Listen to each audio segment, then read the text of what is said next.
Okay guys, so in this video we are going to talk about the chemical properties of benzene, which include basically the major reaction that benzene undergoes: electrophilic substitution reaction. Due to the high stability of benzene and inability to go electrophilic addition reaction because of the delocalized pi electrons in benzene. Okay, so let's get started. Delocalized pi bond is a region of high electron density in benzene. So basically the electron density is above and below this hexagonal ring in a donut shape, so benzene can react with electrophiles because the electrophile is any species that is attracted to region of a negative charge of high electron density. So basically the pi bond is a region of high electron density, so electrophiles can attack the negatively charged electron density regions above and below the benzene ring. Since benzene is highly stable due to the delocalized pi electrons, as we discussed earlier, a very strong electrophile with a full positive charge is needed to react with benzene because of the delocalized pi electrons. This question has been asked several times in the past papers to explain why benzene does not undergo electrophilic addition reaction and undergoes electrophilic substitution reaction. So the major reason is the delocalization of pi bond over the benzene ring. Okay, so please remember it. Now, the electrophilic addition reaction that we did in AS was a reaction that alkenes normally undergo. Okay, so electrophilic addition reaction is a reaction in which electrophilic addition, the EA over here stands for electrophilic addition reaction of alkenes. So unlike the electrophilic addition reaction of alkenes, benzene require a full positively charged electrophile because of the high stability of benzene. The alkenes used to undergo electrophilic addition reaction. Alkenes used to undergo electrophilic addition reaction. The alkenes that we did in AS undergo electrophilic addition reaction because alkenes are not as stable as benzene, so they can easily undergo electrophilic addition reaction, and hence they usually require electrophiles with a partial positive charge. For example, HBr, well, the H over here is the electrophile with a partial positive charge. A full positively charged electrophile was not required in electrophilic addition reactions. But over here, due to the high stability of benzene because of the delocalization of pi electrons, an electrophile with a full positive charge is needed. Now let's go on to the major reaction of benzene: electrophilic substitution. Okay guys, so one thing, the mechanism of this reaction is very important and has been asked several times in the past papers.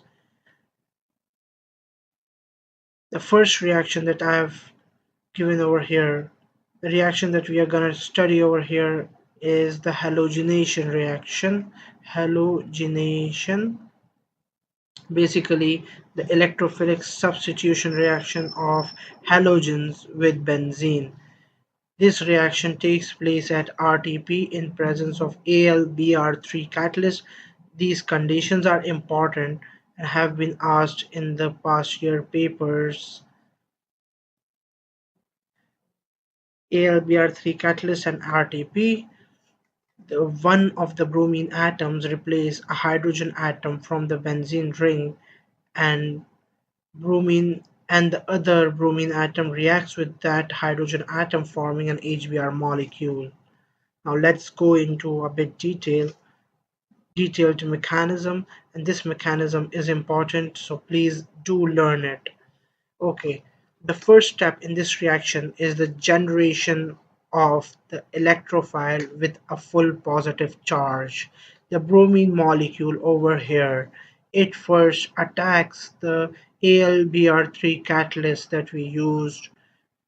Okay, now the BR molecule over here, I have drawn a lone pair of bromine, of one of the two bromine atoms. it can be either of the two. Okay, now the bromine atom over here, it forms a dative bond with the aluminum atom in AlBr3. Now, why can it form a dative bond? Because Alb in the aluminum in AlBr3 is electron deficient because it has 6 electrons in its octet, so its octet is not completely filled, and the bromine atom over here has a lone pair, so the condition for forming a dative bond is fulfilled. These are the two conditions that we did in AS. Basically, the one of the two species which are reacting to form the dative bond should have a lone pair of electrons, and the other species should have a vacant orbital in its octet. So basically a vacant orbital or an empty orbital is present in aluminum. So basically it has an incomplete octet, so it can accommodate two more electrons from bromine atom.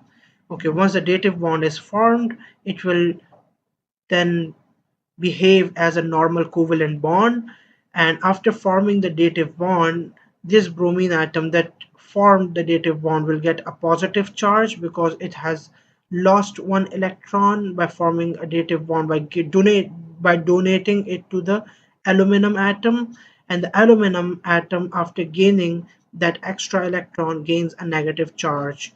Now this positive charge will cause this bromine bond to break, and both the electrons will get transferred to the positively charged carbon bromine atom, because this is positive and the electrons are negative, so they'll get attracted to the bromine atom, and hence the electron of this bromine over here will also be given to the bromine atom with a positive charge. So this positive charge will then get neutralized, and this bromine atom will then have no charge. So this molecule would become AlBr4 with a negative charge of aluminum over here, AlBr4, and this bromine over here, it lost an electron, so it will form Br positive. This Br positive over here is our electrophile. This Br positive is the electrophile with a full positive charge. It is a very strong electrophile. Now the second step, and the very important step of the reaction, is the electrophilic attack. The bromine atom would get attacked by the electron density in the benzene ring.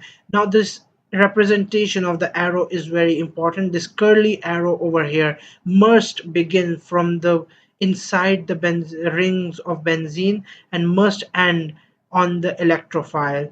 The arrowhead should not be pointing somewhere else, but rather should be pointed directly towards the electrophile, and this arrow tail must start from inside the benzene ring.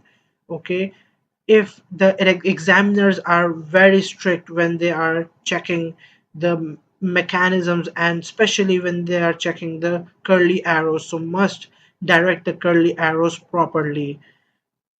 Usually they do cut marks if the curly arrows are not started from the right place or have not been ended on the correct position. Okay, then after this an intermediate forms.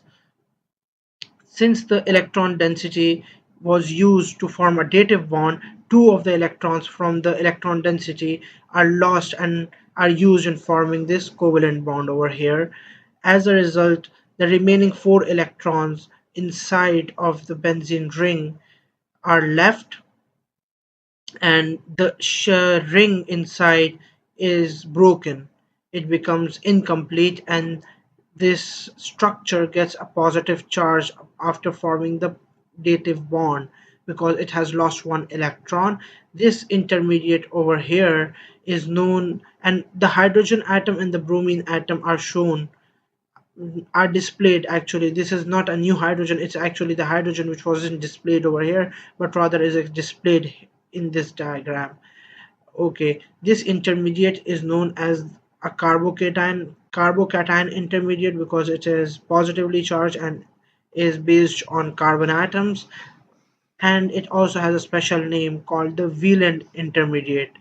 Okay, now this positive region over here will cause the carbon hydrogen bond to break again through heterolytic fission reaction, breakage of the bond in which both electrons are transferred on one side, and hence this electron ring inside the delocalized pi electrons inside of this carbocation is restored. The ring is made again so as to stabilize the benzene ring, because over here this intermediate is not stable because the benzene ring inside of the benzene is incomplete.